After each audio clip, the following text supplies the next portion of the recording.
Hello, good morning students. How are you? As you know कि last lecture में आपका जो थियरी ऑफ लीडरशिप थी वो मैंने आपको कंप्लीट करके दे दिया है। वहाँ पे आपको मैंने 4 थियरीज ऑफ लीडरशिप एक्सप्लेन की हुई है। उसके ऑलरेडी मैंने 3 वीडियो आपको दिए हुए हैं। ओके, आज आपका लीडरशिप में इक्वेशन नंबर 3 है। ओके, जो इक्वली इंपॉर्टेंट रहेगा एक्सटर्नल के लिए और साथ में एमसीक्यू के लिए भी। ओके, चलो कौन सा क्वेश्चन है देखते हैं। तो एक्सप्लेन लीडरशिप स्टाइल, कौन सा टॉपिक है? एक्सप्लेन लीडरशिप स्टाइल, या फिर उसको power power orientation approaches of leadership. क्या है? Power orientation approaches of leadership. ऐसे ट्विस्ट करके पूछे तो भी आंसर यही आएगा। Right, clear? चलो देखते हैं कौन कौन सी लीडरशिप की स्टाइल होती है। वेरी टाइप्स ऑफ स्टाइल है, देखते हैं कौन सी है। देखो, leadership style is the result of leaders philosophy, personality, experience etcetera. ध्यान रखना, हर एक लीडर डिफरेंट डिफरेंट स्टाइल के लीडरशिप यूज करता है। तो वो किसके अकॉर्डिंगली होगी? तो लीडर्स की फिलोसॉफी कैसी है, लीडर्स की पर्सनालिटी कैसी है, लीडर को कितना एक्सपीरियंस है, उसके अकॉर्डिंगली हर एक लीडर की लीडरशिप स्टाइल भी क्या होगी? चेंज होगी। It also depends upon types of followers and organizational atmosphere. आगे वाले क्वेश्चन में मैंने आपको समझाया, लास्ट टॉपिक में सिचुएशनल जो थियरी थी उसमें मैंने समझाया कि आपके फॉलोवर्स मींस लीडर के फॉलोवर कैसे टाइप के, कौन सा नेचर के फॉलोवर्स है, और organizational culture, organizational climate, that means organizational atmosphere कैसा है, उसके अकॉर्डिंगली लीडर अपनी लीडरशिप की स्टाइल डिसाइड करेगा। Okay, following are different style of leadership. Different style की लीडरशिप दी हुई है आपको। तो उसमें सबसे पहले टॉपिक दिया हुआ है आपको ऑटोक्रेटिक लीडरशिप स्टाइल। कौन सा टॉपिक है? Autocratic leadership style. उसको बोलेंगे सेकंड, अगर ट्विस्ट करके आया तो ऑथोरिटेरियन लीडरशिप स्टाइल। कौन सा टॉपिक है? ऑथोरिटेरियन लीडरशिप स्टाइल, या फिर उसको बोलेंगे ऑटोक्रेटिक लीडरशिप स्टाइल। ध्यान रखना गाइस, कॉन्सेप्ट क्लियर होगा, फर्स्ट कॉन्सेप्ट क्लियर होगा तो दूसरी दो लीडरशिप स्टाइल है वो इजीली आपको आ जाएगी। ओके, चलो क्या है कॉन्सेप्ट उसमें समझाता हूं। देखो, in autocratic style a manager centralise decision making power with himself. Autocratic style में मैनेजर डिसीजन मेकिंग का पावर खुद के पास ही रखता है, सेंट्रलाइज रखता है। वो डिसीजन मेकिंग का पावर अपने फॉलोवर्स कर देगा नहीं। He structure the complete work situation for his employee. वो अपने एम्प्लॉय के लिए, अपने फॉलोवर्स के लिए पूरा वर्किंग स्ट्रक्चर बनाएगा, वो ही बनाएगा, दूसरा कोई नहीं होगा उसमें। आगे, employ have to do what they are told, means leader जो बोलेगा वो ही एम्प्लॉय को करना है। Here leadership may be negative because followers are uninformed, insecure and as afraid of leaders authority। ध्यान रखना, यहाँ पे लीडरशिप स्टाइल आपको नेगेटिव दिखेगी। क्यों? कि लीडर अनइंफॉर्म है, सॉरी फॉलोवर्स अनइंफॉर्म है। क्यों? फॉलोवर्स का स्ट्रक्चर लीडर ने बनाया है, फॉलोवर्स को पोजीशन कौन से मिलने वाली उसको नहीं पता है। फॉलोवर्स जो गए, एम्प्लॉय जो गए, वो टोटली इनसिक्योर हो गए। और जो लीडर के पास ऑथोरिटी है, जो पावर है, जो पावर का मोस्टली सब पावर लीडर खुद ही यूज करता है, मीन्स वहां पे फॉलोअर्स उससे अफ्रेड हो गए। चलो यहाँ पे आपको पीओएम की लैंग्वेज तो दी हुई है, वो मैंने आपको एक्सप्लेन करी। दूसरे वे से मैं आपको एग्जांपल के साथ उसको मैं क्लियर करता हूँ। Autocratic leadership style that means क्या? Autocratic leadership style that means ऐसी स्टाइल जहां पे 100% पावर और अथॉरिटी लीडर के पास है। लीडर जो बोलेगा वैसे ही फॉलोवर को या एम्प्लॉय को फॉलो करना है। एम्प्लॉय अपने आइडिया, एम्प्लॉय अपने सजेशन, एम्प्लॉय अपने ओपिनियन कुछ भी नहीं दे सकेंगे। लीडर ने जो बोला वैसे ही करना है। लीडर लव्स पावर, लीडर को यहाँ पे लव है किसके साथ? पावर के साथ। उसके पास जो पावर है ना उसको वो लव करता है, उसको ही फॉलो करेगा, उसको बोलेंगे ऑटोक्रेटिक लीडरशिप स्टाइल। ये कॉन्सेप्ट है इसका, नथिंग एल्स। होगा क्लियर? ऑटोक्रेटिक लीडरशिप स्टाइल होगा क्लियर? चलो आगे क्या है, उसमें भी फोर टाइप के ऑटोक्रेटिक लीडरशिप स्टाइल में फोर टाइप के लीडर्स होते हैं जो अपने पावर के वेरियस हिसाब से वेरियस कैटेगरी में उसको डिवाइड करेंगे। दिया हुआ आपको, देखो, following are the various categories of autocratic leaders. कौन सी कैटेगरीज है तो ध्यान रखना। उसमें सबसे पहला है स्ट्रिक्ट ऑटोक्रेट। कौन सा है? Strict autocrat. दैट मीन्स क्या, देखो, the leader follows autocratic style in very strict sense.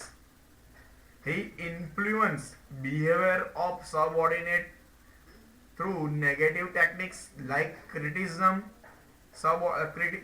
subordinate, imposing penalty, etc. ध्यान रखना, एमसीक्यू के लिए 101% ध्यान रखना। स्ट्रिक्ट ऑटोक्रेट दैट मीन्स क्या, वो अपने वर्क के लिए बहुत ही स्ट्रिक्ट है। वो जो बोले वो ही, जो भी फॉलोवर्स होंगे उसको करना है। अगर वो जो बोले वो नहीं होगा तो वो सबऑर्डिनेट को क्रिटिसाइज भी करेगा और सबऑर्डिनेट में पेनल्टी भी लगाएगा। मींस जो स्ट्रिक्ट ऑटोक्रेट है वो टोटली नेगेटिव टेक्निक है, एमसीक्यू में पूछेंगे। स्ट्रिक्ट ऑटोक्रेट है वो totally negative style of leadership है। क्यों? यहाँ पे एम्प्लॉई या सबऑर्डिनेट जो है उसको लीडर क्रिटिसाइज भी करता है और उनको वो पेनल्टी भी लगाएगा। मींस बहुत ही स्ट्रिक्ट हुआ। क्लियर? ऑटोक्रेटिक लीडरशिप के हिसाब से उसके पास सब पावर है, वो जो बोलेगा वो तो 101% होना ही चाहिए, बट यहाँ पे कुछ ज्यादा होता है। मींस एम्प्लॉय को क्रिटिसाइज भी सहन करना पड़ता है और पेनल्टी भी उनको लगाती है लीडर। चलो, सेकंड टॉपिक है benevolent autocrat. Benevolent autocrat that means क्या, ध्यान रखना, he also centralized decision making power in himself। ध्यान रखना, ऑटोक्रेट है दैट मींस क्या कि डिसीजन मेकिंग पावर तो लीडर के पास ही है। बेनेवोलेंट है या फिर स्ट्रिक्ट ऑटोक्रेट है, डिसीजन मेकिंग पावर तो उसके पास है। His motivation style is positive. ध्यान रखना, स्ट्रिक्ट ऑटोक्रेट में क्या था कि लीडर नेगेटिव स्टाइल का यूज करता था, बट बेनेवोलेंट ऑटोक्रेट में लीडर पॉजिटिव स्टाइल का यूज करता है। कैसे समझा था? It help to obtain high productivity. Some people like to work under strong authority structure and they derive satisfaction by his leadership। ध्यान रखना, क्या है, स्ट्रिक्ट ऑटोक्रेट में क्या था, लीडर ने जो बोला, जैसे बोला वैसे ही काम करना है। अगर आप काम नहीं करोगे तो आपको पेनल्टी भी लगेगी और आपको क्रिटिसाइज भी हो गया होगा। दैट मींस वो टोटली नेगेटिव हुई। बेनेवोलेंट ऑटोक्रेट में क्या है, यहाँ पे भी डिसीजन मेकिंग पावर तो सब लीडर के पास ही है, बट वो अपने एम्प्लॉय को मोटिवेट तो करता है, थोड़ा पॉजिटिव दिखता है। अपने एम्प्लॉय को वर्क रिलेटेड जो मोटिवेशन होना चाहिए वो मोटिवेशन तो यहाँ पे दिखता ही है। और ये जो बेनेवोलेंट ऑटोक्रेट है वो बहुत सारी जगह पे काम लगता है। मैं एग्जांपल समझाता हूँ आपको कि समझो कंस्ट्रक्शन बिजनेस में, जहां पे कंस्ट्रक्शन बिजनेस में जो एम्प्लॉय होगे या जो फॉलोवर्स होंगे या जो सबऑर्डिनेट होंगे वो लेस एजुकेटेड होंगे। कंस्ट्रक्शन बिजनेस में समझो कि आपको एक दिख रहा है कि एक हेड खड़ा होगा, उसके अंडर जो लेबरर्स होंगे वो काम करेंगे और वो जो हेड बोलेगा ना वैसे ही काम करेंगे। बट अगर उसको कुछ काम नहीं आता है तो वो हेड सिखाएगा भी। दैट मीन्स पॉजिटिव हुआ। जबकि स्ट्रिक्ट में तो क्या, एक बार सिखा दिया तो कुछ सिखाएगा नहीं, और अगर आपने भूल की तो वो अगर आपने कोई मिस्टेक्स की ओके तो उसकी एक्सपेंस भी आपको ही देनी पड़ेगी, मीन सब ऑडिट को देनी पड़ेगी। इसके लिए वो टोटली नेगेटिव है और बेनेवोलेंट ऑटोक्रेट है वो थोड़ा पॉजिटिव है। हो रहा है क्लियर? चलो आगे क्या है, इनकम्पिटेंट ऑटोक्रेट। कौन सा टॉपिक है? Incompetent autocrat. तो उसमें क्या है, some superior adopt this style just to hide their incompetency but this can not be use for a long time. ध्यान रखना, इनकम्पिटेंट એટલે ગુજરાતી મીડિયમ वाला असमर्थ मीन्स लीडर बन गए हैं, समझो कि एक्सपीरियंस बेस से लीडर बन गए हैं, बट उसके पास कोई लीडरशिप की क्वालिटी ही नहीं है, वो लीडरशिप करने के लिए इनकम्पिटेंट है। तो वो अपनी जो इनकम्पिटेंसी है उसको हाइड करने के लिए ऑटोक्रेट का यूज करता है, तो उसको बोलेंगे incompetent autocrat style. Right? Clear? Means એને કશું નહીં આવડતું, નથી આવડતું ને તે બીજા લોકો જોઈ ના જાય ને એટલે ખાલી ખાલી પોતાના પાવરનો કે પોતાની પાસે સત્તા છે ને એનો યુઝ કરશે, પણ આ વસ્તુ લોંગ टाइम સુધી ચાલશે नहीं, पता तो चली जाएगा मैनेजमेंट को और वहां से वो निकल जाएगा। हो रहा है क्लियर? बट समझो लीडर खुद ही ओनर है तो फिर आपको એ આ સહન કર્યા કરવું પડે। લીડર પોતે જ ઓનર હોય અને ના આવડતું તો સહન કર્યા કરવું પડે। हो रहा है क्लियर? नेक्स्ट टॉपिक कौन सा है? Manipulative style means manipulative autocratic style means उसमें क्या ध्यान रखना, the leader makes the subordinate to feel that they are participating in decision making process even though he has already taken the decision। ध्यान रखना, manipulate करता है, यहाँ पे लीडर अपने एम्प्लॉय को मैनिपुलेट करता है। कैसे? समझो कि मैं लीडर हूं, मैंने ऑलरेडी डिसीजन तो ले लिया है, कोई भी काम है तो उसके अकॉर्डिंग जो डिसीजन लेना था वो मैंने ले लिया है। डिसीजन लेने के बाद मैं अपने फॉलोअर्स को पूछता हूं तो फॉलोअर्स को कैसा लगेगा कि भाई मेरा पार्टिसिपेशन हुआ, बट उनके पार्टिसिपेशन से पहले मैंने ऑलरेडी डिसीजन तो ले लिया। दैट मीन्स मैंने क्या किया, अपने फॉलोअर को मैनिपुलेट किया। क्या किया मैंने? अपने फॉलोअर को मैनिपुलेट किया, तो उसको बोलेंगे मैनिपुलेटिव ऑटोक्रेटिक स्टाइल। होगा क्लियर? क्या है उसमें? The leader makes the subordinate to feel that they are participating in decision making process even though he has already taken the decision.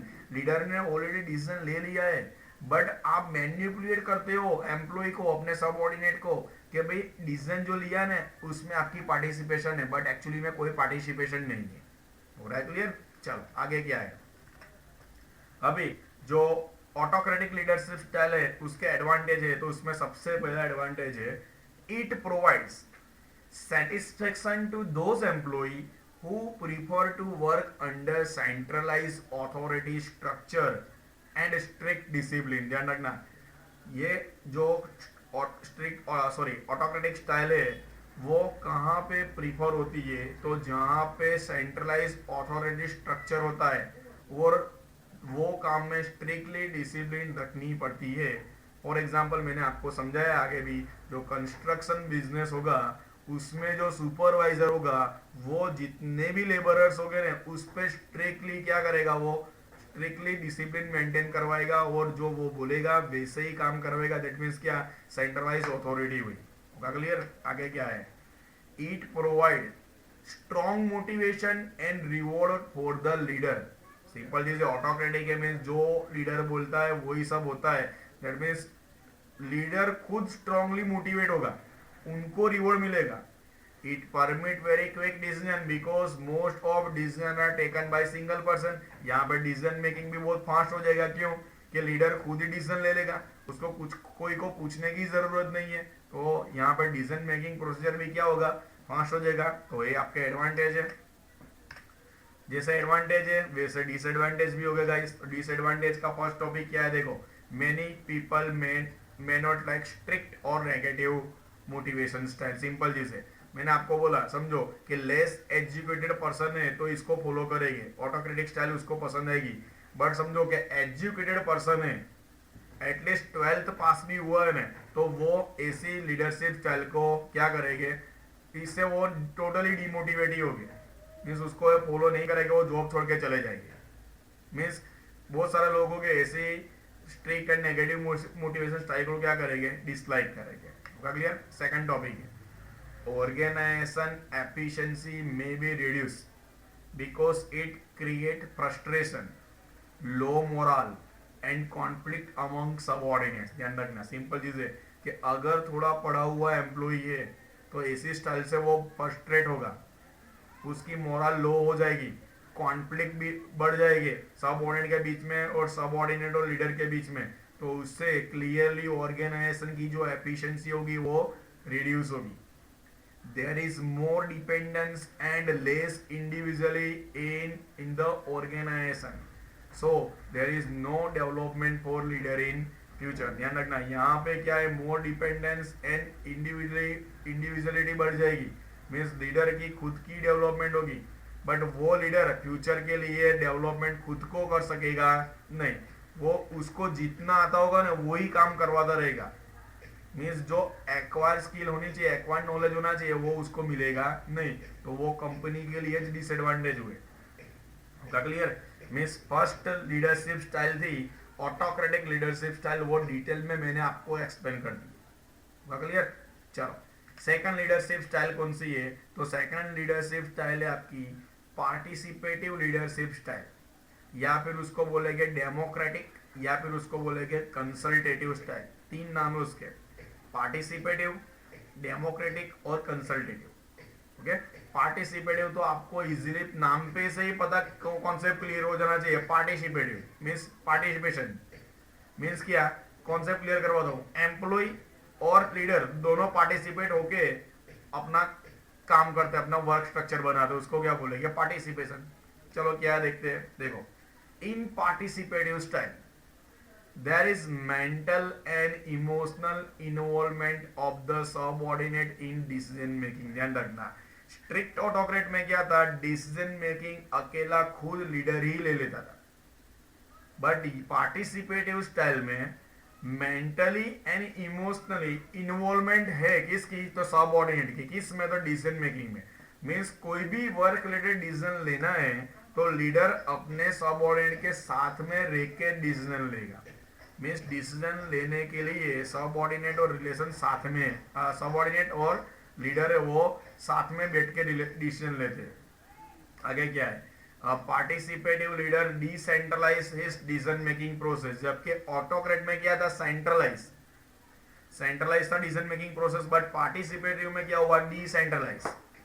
He does not take unilateral decision, but he emphasized consultation and participation of subordinate। participative decision making style में अकेला leader ही अपने खुद के हिसाब से decision नहीं लेगा, but वो किस पे एम्फेसाइज करता है? तो वो अपने जो सबऑर्डिनेट है उसके साथ कंसल्टेशन करता है, उनको भी पार्टिसिपेशन में लेता है, उसके बाद वो डिसीजन लेगा।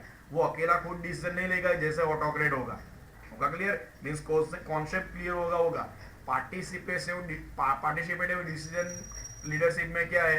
तो जो सबऑर्डिनेट और जो लीडर है दोनों कोई भी डिसीजन एक साथ में बैठ के लेते हैं, तो उसको बोलेंगे पार्टिसिपेटिव लीडरशिप। होगा क्लियर? चलो आगे क्या है उसमें? There are 3 related types of participative leaders. उसमें भी 3 टाइप है पार्टिसिपेटिव लीडर के। उसमें सबसे पहला दिया हुआ है एमसीक्यू के लिए, तीनों बहुत इंपॉर्टेंट। सबसे पहला दिया हुआ है कंसल्टेटिव लीडर। कौन सा है? Consultative leader. दैट मींस क्या? देखो, they take opinion from group before making decision, but they do not feel obliged to accept the group thinking। Such leader alone have final authority to make the final decision। ध्यान रखना, consultative leadership style में क्या है? तो leader कोई भी final decision लेने के लिए अपने एम्प्लॉय को पूछता है, वो 101% में पूछेगा, बट उसको जो डिसीजन लेना है ना वो ही डिसीजन लेगा। मीन्स ग्रुप की थिंकिंग होगी, मीन्स वो ग्रुप को ऑबिलाइज नहीं करेगा। मीन्स ग्रुप ने जो डिसीजन लिया उसको ही वही डिसीजन मेकिंग नहीं हो जाएगा। वो क्या करेगा? कंसल्टेटिव लीडर में क्या है कि लीडर ने एम्प्लॉय को सपोर्ट को पूछा, बट डिसीजन तो खुद ही लिया। मीन्स फाइनल डिसीजन तो खुद ही लिया अपनी ऑथोरिटी का यूज करके, तो उसको क्या बोलेंगे? Consultative leader. कौन सा लीडर? Consultative leader. होगा क्लियर? एमसीक्यू के लिए ध्यान रखना, फिर से एक बार समझाता हूं। They take opinion from group before decision making. Means decision लेने के पहले ओपिनियन ले लिया अपने सबऑर्डिनेट का, but they do not feel obliged to accept group thinking. बस जो ग्रुप की थिंकिंग जो बाहर निकली तो उसको वो ऑबिलाइज नहीं कर सकेगा। Means such leader alone have final authority to make final decision. Means ऐसे टाइप के लीडर के पास फाइनल अथॉरिटी होती है और वो अपने हिसाब से ही फाइनल डिसीजन लेगा। ओके, सेकंड टॉपिक कौन सा है? तो सेकंड टॉपिक है कंसेंसल लीडर। कौन सा है? कंसेंसल लीडर। दैट मींस क्या? ध्यान रखना, they encourage group discussion on issue and then make a decision that reflect general agreement. Consensus that means क्या होगा? Agreement of group member. ध्यान रखना, यहाँ पे कोई भी डिसीजन लेना है तो लीडर क्या करेगा, तो अपने ग्रुप के साथ वो इश्यू क्या है, वो डिसीजन के रिलेटेड जो भी डिस्कशन होगा ना, तो वो ग्रुप डिस्कशन ही करेगा, मीन्स जीडी होगा यहाँ पे, जीडी होगा। और ग्रुप डिस्कशन में जो भी बाहर निकला, जो भी डिसीजन बाहर निकला, या फिर जो मेजोरिटी होगी ना, वही एग्रीमेंट होगा और उसके हिसाब से डिसीजन ले लेगा। होगा क्लियर? तो उसको क्या बोलेंगे, कंसेशनल लीडर। कौन सा है, कंसेशनल लीडर। ध्यान रखना, consensual leader delegate more authority to group than consultative leader. Consultative leader means आगे वाला टॉपिक था, उसमें उसने क्या, कंसल्टेटिव लीडर में क्या किया कि एम्प्लॉय को जस्ट पूछा, बट डिसीजन तो खुद के हिसाब से ही लिया। बट कंसेशंस में क्या है, तो एम्प्लॉय के साथ में ही ग्रुप डिसीजन ग्रुप डिस्कशन किया, और ग्रुप डिस्कशन में से जो बाहर निकला ना, वही डिसीजन हुआ। क्लियर? दैट मीन्स कंसेशनल जो लीडर है वो अपने सबऑर्डिनेट को कंसल्टेटिव लीडर से ज्यादा अथॉरिटी डेलीगेट करता है। होगा क्लियर? एंड थर्ड टॉपिक है डेमोग्राफिक लीडर। कौन सा टॉपिक है, डेमोग्राफिक लीडर। दैट मीन्स क्या, ध्यान रखना, they confer final authority on the group.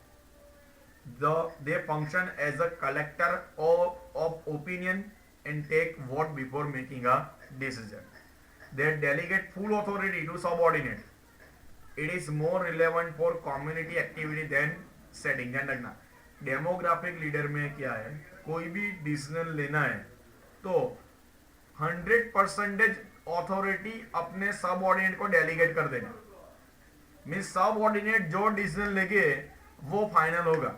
तो यहाँ पे लीडर का काम क्या, तो ओनली जो भी ओपिनियन को कलेक्ट करने का काम लीडर का है, और कौन सा डिसीजन लेना है वो वोटिंग करने का काम लीडर का। तो उसको बोलेंगे डेमोग्राफिक लीडर। जनरली पॉलिटिक्स में डेमोग्राफिक लीडर की स्टाइल यूज होगी। समझना कि कोई भी डिसीजन लेना है तो जो अपनी पार्लियामेंट है उसमें डिसीजन लेके मेजोरिटी होगी तो वो जो पॉलिसी होगी वो अडॉप्ट हो जाएगी पूरी कंट्री में, तो उसको बोलेंगे डेमोग्राफिक लीडर। क्लियर? फिर से एक बार देख लो, they confer final authority on the group, they function as a collector of opinion and take a vote before making a decision. अगर कोई क्लेश होता है तो डिसीजन लेने से पहले वोटिंग भी हो सकती है, और वो जो भी सबऑर्डिनेट है उनके जो ओपिनियन है उसको कलेक्ट करने का काम लीडर करता है। यहाँ पे लीडर ने क्या किया, तो फुल अथॉरिटी सबऑर्डिनेट को डेलीगेट कर दी। It is more relevant to community activity than work setting. Organisation में ऐसे बहुत कम, ऐसा लीडर होने का बहुत कम चांसेस, बट जो पॉलिटिक्स होगा उसमें ऐसे लीडरशिप होगी। होगा क्लियर? चलो अभी उसके एडवांटेज क्या है, तो फर्स्ट एडवांटेज आपको दिया हुआ है, it is highly motivating to employ because they feel elevated when their ideas and suggestions are considered, so it increases the moral and attitude of employee। ध्यान रखना, ये जो टेक्निक है पार्टिसिपेटिव लीडरशिप स्टाइल, जो टेक्निक है वो highly motivating है employ के लिए। क्यों? एम्प्लॉय को ऐसा लगेगा हमारे भी आइडिया और हमारे भी सजेशन से, हमारे भी ओपिनियन है, उसको लीडर कंसीडर करता है, जिससे एम्प्लॉय का वर्क रिलेटेड मोरल और एटीट्यूड होगा ना वो इंक्रीज होगा, जिसकी बेनिफिट डायरेक्ट ऑर्गेनाइजेशन को होगा। क्लियर? सेकंड टॉपिक है, it increase the productivity of employees because employ are not involve in decision making. Sorry, not लिखा है तो नॉट निकाल देना है आपको। Employ are involve in decision making so they implement the decision whole heartedly. ध्यान रखना, एम्प्लॉय ने और लीडर ने दोनों ने साथ में बैठ के डिसीजन लिया। ओके, तो फिर वर्क इंप्लीमेंट भी इजीली हो सकेगा नहीं। एम्प्लॉय जो वर्क इंप्लीमेंट होल हार्टेडली करेगा कि उसने ही खुद डिसीजन लिया है ना, तो सिंपल चीज है, तो वर्क इंप्लीमेंट भी बहुत इजीली हो जाएगा। हो रहा है क्लियर? ओके, एडवांटेज है, वैसे ही डिसएडवांटेज है। तो डिसएडवांटेज में फर्स्ट टॉपिक क्या देखो, it is not suitable for lower level employ because they may not be able to understand the complex nature of organization। जो लोअर लेवल के एम्प्लॉय होंगे, जो लेस एजुकेटेड एम्प्लॉय होंगे, तो उनके लिए टेक्निक नॉट सुटेबल है। क्यों? उनको खुद को कोई चीज पता ही नहीं चलती है, या कोई लेना देना ही नहीं है उनको। वो ऐसा एम्प्लॉय है जिसको आप काम बोलो तो वो काम कर देंगे, बस दूसरी कोई चीज सुनेंगे नहीं और बोलेंगे भी नहीं, अपना ओपिनियन भी नहीं देंगे। ओके, तो उनके लिए क्या होगा, लेस सुटेबल होगा। वो ऑर्गेनाइजेशन के जो नेचर ऑफ कॉम्प्लेक्सिटी है उसमें पढ़ना ही नहीं चाहते, खास करके जो लेबरर्स लोग हुए थे, मजदूर हुए थे, क्लियर, तो उसके लिए टोटली डिसएडवांटेज हो जाएगा। आगे क्या देखो, it is time consuming and may result in delay in decision making. ध्यान रखना, टाइम कंज्यूमिंग स्टाइल है, क्यों, तो लीडर हर एक एम्प्लॉय का ओपिनियन लेगा, सजेशन लेगा, आइडिया लेगा, तो टाइम कंज्यूम ज्यादा होगा, तो डिसीजन मेकिंग में भी क्या हो सकेगा, डिले होने जाने के चांसेस ज्यादा है। होगा clear, means participative leadership style है वो यहाँ पे फाइनली आपकी ओवर हुई। अभी भी थर्ड टेक्निक है, चलो थर्ड स्टाइल ऑफ लीडरशिप है आपकी फ्री रीन लीडरशिप, या फिर उसको बोलेंगे लेजी फेयर लीडरशिप। कौन सी है, लेजी फेयर लीडरशिप। उसमें क्या है, ध्यान रखना, फ्री रीन और laissez faire means giving complete freedom to subordinate. Here leader determine policy, program and limitation for action and leave the manager usually maintain contact with outside person to bring information and material which the group needs। चलो क्या concept है इसका मैं clear कर देता हूँ आपको। Free rein leadership style में क्या है, लीडर ने जो भी अपने पास पावर और ऑथोरिटी थी वो 100% अपने सबऑर्डिनेट को डेलीगेट कर दी। मीन्स कोई भी डिसीजन लेना है ना तो सबऑर्डिनेट ही डिसीजन ले लेंगे। वो डिसीजन लेने के लिए पॉलिसी, प्रोग्राम और लिमिटेशन होगी ना, होगा ना, वो बता देगा लीडर, और वो बता के चला जाएगा। तो उसका काम क्या है, तो उसका काम है जो आउटसाइडर हो गए ना उसके साथ कांटेक्ट रखने का काम, और लीडर को सॉरी सबऑर्डिनेट को ग्रुप को कोई भी वर्क रिलेटेड इंफॉर्मेशन चाहिए, मटेरियल चाहिए तो वो प्रोवाइड करने का काम लीडर का, नथिंग एल्स, दूसरा कोई काम नहीं करेगा वो, होगा। तो उसको क्या बोलेंगे, फ्री रीन या फिर laissez faire means sorry laissez faire leadership style. क्या हुआ उसमें, तो टोटली फ्रीडम है सबऑर्डिनेट के पास। लीडर ने अपनी पावर सब किसको दे दी, सबऑर्डिनेट को। लीडर खुद डिसीजन मेकिंग में भी नहीं है, ध्यान रखना, लीडर खुद डिसीजन मेकिंग में भी नहीं है। दैट मीन्स क्या, कि डिसीजन भी सबऑर्डिनेट ही लेंगे, बट डिसीजन लेने के लिए जो पॉलिसी होगी, प्रोग्राम होगी, लिमिटेशन होगी, वो लीडर बता के चला जाएगा। तो लीडर का काम क्या, तो जो आउटसाइडर हो गए, जो आउटसाइडर है तो उनके साथ कांटेक्ट मेंटेन करने का, और जो ग्रुप है या फिर सबऑर्डिनेट है उनको वर्क रिलेटेड कोई इंफॉर्मेशन चाहिए या फिर मटेरियल चाहिए तो वो सब प्रोवाइड करने का काम लीडर का, दूसरा कुछ नहीं। तो उसको बोलेंगे फ्री रीन लीडरशिप स्टाइल। होगा क्लियर, चलो उसके भी एडवांटेज है, देखो, it help subordinate to develop independent personality and utilise their potential. ध्यान रखना, यहाँ पे सबऑर्डिनेट खुद की इंडिविजुअल पर्सनालिटी है वो डेवलप कर सकेंगे, और सबऑर्डिनेट में जो पोटेंशियल है उसको वो 100% यूटिलाइज कर सकेगा। क्यों, कि यहाँ पे जो लीडर है उसका रोल ही जीरो हो गया है, जो लीडर है उसका क्या रोल है, जीरो हो गया है। होगा क्लियर, चलो आगे क्या है, it increases the job satisfaction and moral of subordinates. It provides maximum possible scope for development of subordinate. ध्यान रखना, यहाँ पे क्या हुआ, जॉब सेटिस्फेक्शन एंड मोरल क्या होगा, 101% इंक्रीज होगा। क्यों, कि सब डिसीजन खुद सबऑर्डिनेट ही लेते हैं, और मैक्सिमम पॉसिबल स्कोप इंक्रीज हो जाएगा, और सबऑर्डिनेट है उनका स्कोप भी इंक्रीज हुआ और साथ में उनकी करियर भी डेवलप हुई। होगा, तो वो एडवांटेज हुआ। वैसे डिसएडवांटेज भी है, तो सबसे पहला डिसएडवांटेज है subordinate do not get the guidance and support of the leader. यहाँ पे कोई गाइडेंस भी लीडर नहीं देता है, लीडर का कोई सपोर्ट भी नहीं है, ओनली लीडर का नाम है बस, कुछ नहीं दूसरा। बोला क्लियर, फिर it ignores the leader contribution. फिर समझोगे थोड़ी देर 6 महीने 1 साल जैसा ये टेक्निक चली, ये लीडरशिप स्टाइल यूज हुई ग्रुप में, फिर अगर लीडर कुछ बोलने जाएगा ना तो भी उसको इग्नोर ही करेगी सबऑर्डिनेट। होगा क्लियर, तो यहाँ पे गाइस फाइनली आपका यूनिट 2 का टॉपिक नंबर 1 लीडरशिप ओवर हुआ। होगा क्लियर, 3 क्वेश्चन है, मोस्ट इंपोर्टेंट 3 क्वेश्चन। हुआ क्लियर? वो आपका यहाँ पे और हुआ। नेक्स्ट लेक्चर से आपका न्यू टॉपिक है वो स्टार्ट करेंगे। Till then bye.